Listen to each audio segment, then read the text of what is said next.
Jadi guru-gurune Deddy Corbuzier.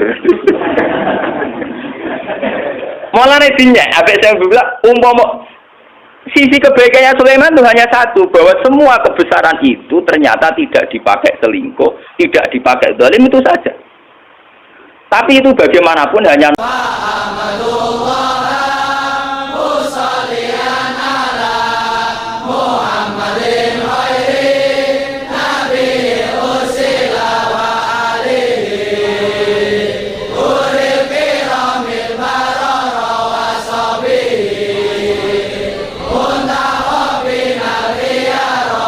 perang Dzatil Usra itu ada cerita paradok, dan itu Nabi benar-benar bahrul ilmi, lautan apa?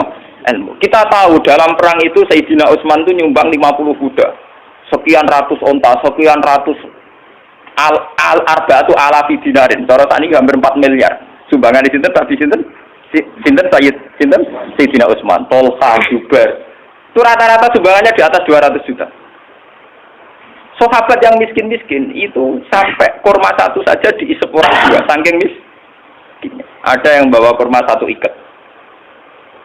Dan dalam perang itu diceritakan Nabi itu saking laparnya itu perutnya diganjel mbek wadon. Lha umpama Nabi ku nakalan, lha opo ganjel wadon nyembelih unta sitok liber. Kenapa Nabi tidak jalan tinta memotong salah satu kuda atau unta kemudian menyelesaikan masalah kelapa? Jadi di cerita itu kan mestinya kita sebagai kiai, sebagai ulama kan paham paradoknya. Di satu sisi diceritakan sumbangan begitu melimpah, di sisi yang lain Nabi ini kelaparan sampai napa ganjel. Nah itu Nabi Muhammad. Beliau sebagai pribadi yang seorang Nabi, seorang Rasul, dia sadar betul kalau dunia itu tidak ada artinya semua.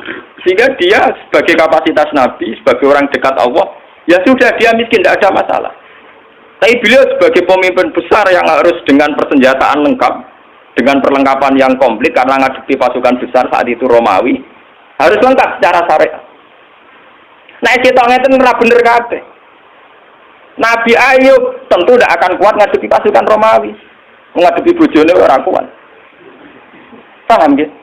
Nabi Sulaiman juga tidak koordinator yang baik karena kemudian nanti yang dianggap hebat Nabi Sulaiman saja.